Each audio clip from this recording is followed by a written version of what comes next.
Assalamualaikum warahmatullahi wabarakatuh. Salam dan bahagia. Perkenalkan, nama saya Nurrahmah Handayani, NIM 2019 015356. Di sini saya akan mempresentasikan mengenai hakikat bidang studi IPA SD dalam pembelajaran tematik di SD. Hakikat bidang studi IPA di SD. Ilmu pengetahuan alam berasal dari 3 istilah yang terlibat, yaitu ilmu pengetahuan.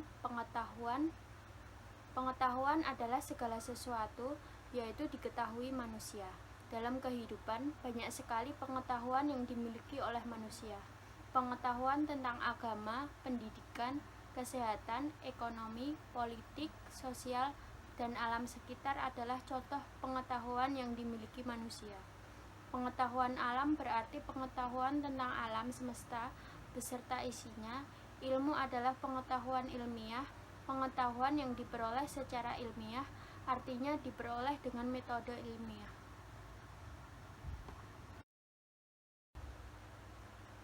Menurut para ahli, menurut Hendro Darmojo dan Jenny R. E. Kaligis tahun 1993, halaman ke-7, pembelajaran IPA didasarkan pada hakikat IPA sendiri, yaitu dari segi proses, produk, dan pengembangan sikap.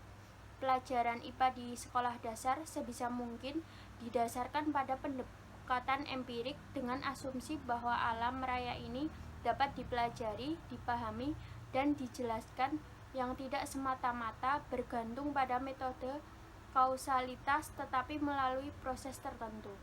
Misalnya observasi, eksperimen, dan analisis rasional. Dalam hal ini juga digunakan sikap tertentu, misalnya berusaha berlaku seobjektif mungkin dan jujur dalam pengumpulan dan mengevaluasi data. Proses dan sikap ilmiah ini akan melahirkan penemuan-penemuan baru yang menjadi produk IPA. Pembelajaran IPA di sekolah dasar. Pembelajaran IPA di sekolah dasar dalam kurikulum tahun 2006, kurikulum tingkat satuan pendidikan Depdiknas tahun 2006 halaman 124 dituliskan bahwa ilmu pengetahuan alam merupakan cara mencari tahu tentang alam secara sistematis. Sehingga IPA bukan hanya penguasaan kumpulan pengetahuan yang berupa fakta-fakta, konsep-konsep, atau prinsip-prinsip saja, tetapi juga merupakan suatu proses penemuan. Pendidikan IPA diharapkan dapat menjadi wahana bagi peserta didik untuk mempelajari diri sendiri dan alam sekitar, serta prospek pengembangan lebih lanjut dalam menerapkannya di kehidupan sehari-hari. Proses pembelajaran menekankan pada pengalaman langsung untuk mengembangkan kompetensi agar menjelajahi dan memahami alam sekitar secara ilmiah. Untuk selanjutnya, bahwa IPA harus dipandang sebagai suatu proses dan sekaligus produk.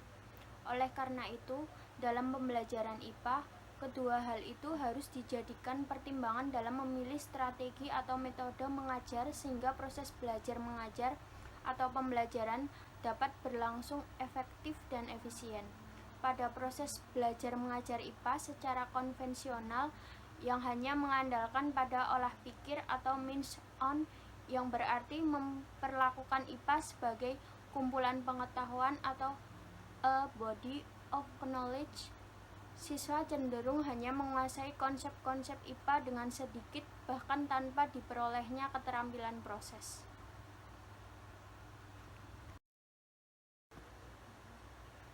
Selanjutnya, dalam kajian ini akan dibahas tentang practical work yang dalam istilah kita diartikan sebagai kegiatan praktik. Pembahasannya sebagai berikut. Yang pertama, apakah kegiatan praktik itu? Yang kedua, jenis-jenis kegiatan. Yang ketiga, peranan kegiatan praktik dalam pembelajaran IPA. Yang pertama, apakah kegiatan praktik itu?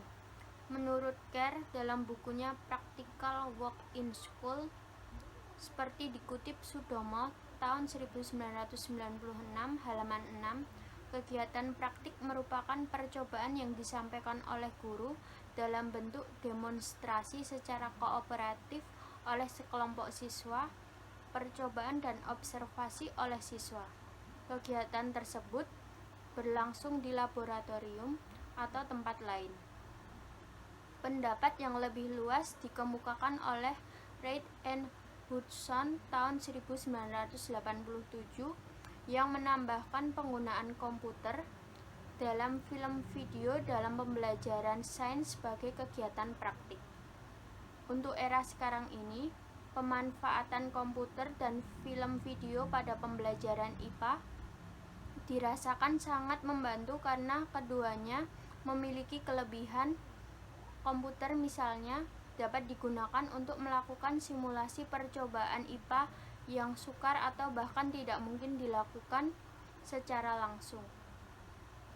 Film video di lain pihak dapat dipergunakan untuk memberikan pengalaman kepada siswa tentang peristiwa yang jarang terjadi, berbahaya, misalnya film video tentang gerhana matahari total. Yang kedua, jenis kegiatan praktik. Dalam pelaksanaan di kelas, bentuk kegiatan praktik IPA bervariasi mulai dari yang sangat sederhana bagi siswa sekolah dasar menuju ke ruang lebih kompleks bagi siswa pada tingkat sekolah yang lebih tinggi. Thompson tahun 1975 mengklasifikasikan kegiatan praktik menjadi 4 kelompok, yaitu yang pertama, eksperimen standar. Kegiatan ini dilakukan oleh siswa di mana langkah kerjanya telah tersedia dan disusun secara lengkap. Yang kedua, eksperimen penemuan. Pada kegiatan ini, pendekatan percobaan diarahkan oleh guru, tetapi langkah kerjanya dikembangkan sendiri oleh siswa. Yang ketiga, demonstrasi. Pada kegiatan ini, percobaan dilakukan oleh guru untuk sekelompok siswa, di mana siswa mungkin dilibatkan maupun tidak dalam berdiskusi tentang langkah kerja atau dalam pelaksanaan percobaan. Yang keempat, proyek. Pada kegiatan ini, siswa dihadapkan pada problem atau masalah. Masalah tersebut merupakan hal yang baru bagi siswa dan untuk menyelesaikan perlu melibatkan sejumlah investigasi dan penelitian yang mendalam. Untuk melakukannya diperlukan waktu yang lebih lama dibandingkan dengan 3 jenis kegiatan terdahulu. Proyek perlu diidentifikasikan dengan problem solving atau pemecahan masalah. Keempat jenis kegiatan tersebut berkaitan sangat erat dengan kegiatan praktik IPA pada umumnya di sekolah menengah. Untuk tingkat sekolah yang lebih rendah, jenis kegiatannya harus diselesaikan dengan tingkat perkembangan intelektual pada siswanya.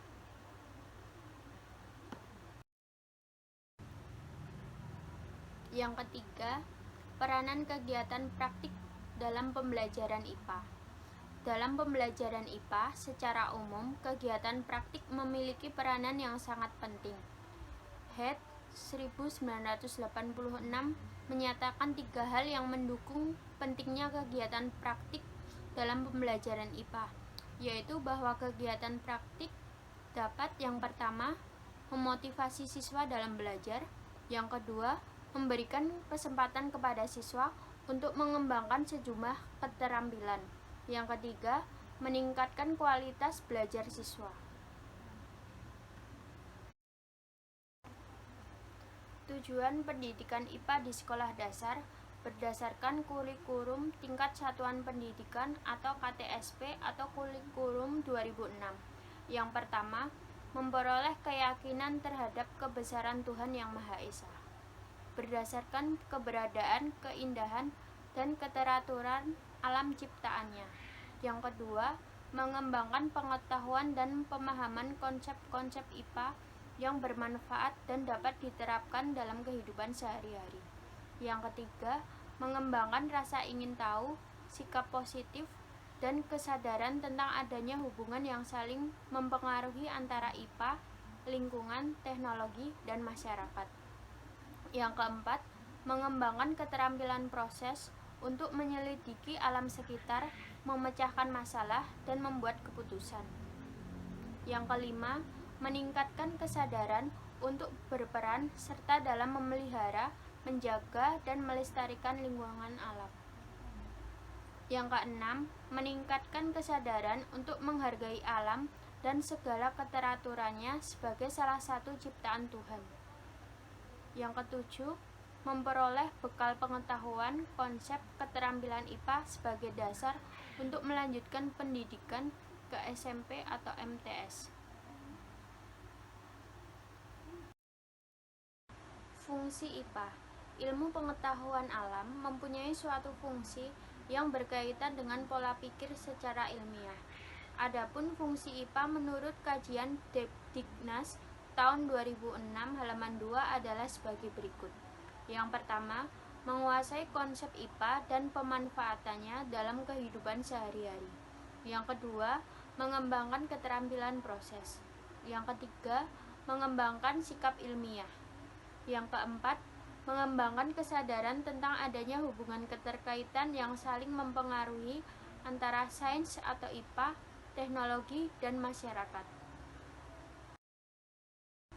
Ruang lingkup pembelajaran IPA. Ruang lingkup materi mata pelajaran sains atau IPA juga berdasarkan kurikulum tingkat satuan pendidikan tahun 2006 halaman 14 sebagai berikut. Yang pertama, makhluk hidup dan proses kehidupan, yaitu manusia, hewan, tumbuhan, dan interaksinya dengan lingkungan serta kesehatan. Yang kedua, benda atau materi. Sifat-sifat dan kegunaannya meliputi zat cair, padat, dan gas. Yang ketiga, energi dan perubahannya meliputi gaya panas, magnet, listrik, cahaya, dan pesawat sederhana. Yang keempat, bumi dan alam semesta meliputi tanah, bumi, tata surya, dan benda langit lainnya. Karakteristik model pembelajaran IPA. IPA memiliki karakteristik tersendiri untuk membedakan dengan mata pelajaran lain. Hinduan et al. Tahun 2001 halaman 11 mengacu pada saran-saran tersebut mengembangkan dan menguji beberapa model mengajar untuk program pendidikan calon guru. Model mengajar itu memiliki 4 karakteristik, yaitu yang pertama, model mengajar memadukan mata kuliah IPA dengan mata kuliah metodologi. Yang kedua, staf pengajar pendidikan guru atau dosen mendemonstrasikan cara mengajar di sekolah, menerapkan prinsip-prinsip atau teori-teori yang akan didiskusikan. Yang ketiga, staf pengajar pendidikan guru memberikan kesempatan mahasiswa untuk berlatih. Yang keempat, memberikan pengayaan untuk memperkuat atau mengkaji lebih dalam penguasaan mahasiswa tentang IPA. Pengayaan diharapkan menjadi latar belakang pengetahuan yang berkaitan langsung bagi kebutuhan pengajaran IPA di sekolah dan tidak terlalu berorientasi akademis. Prinsip-prinsip dalam pembelajaran IPA SD. Prinsip yang pertama, pemahaman kita tentang dunia di sekitar kita dimulai melalui pengalaman baik secara inderawi maupun non-inderawi. Karena itu, siswa perlu diberi kesempatan memperoleh pengalaman itu. Para siswa perlu dibuat agar aktif melakukan sesuatu agar memperoleh pengalaman. Prinsip yang kedua, pengetahuan yang diperoleh ini tidak pernah terlihat secara langsung. Karena itu, perlu diungkap selama proses pembelajaran. Pengetahuan siswa yang diperoleh dari pengalaman itu perlu diungkap di setiap awal pembelajaran. Prinsip yang ketiga, pengetahuan pengalaman mereka pada umumnya kurang konsisten dengan pengetahuan para ilmuwan.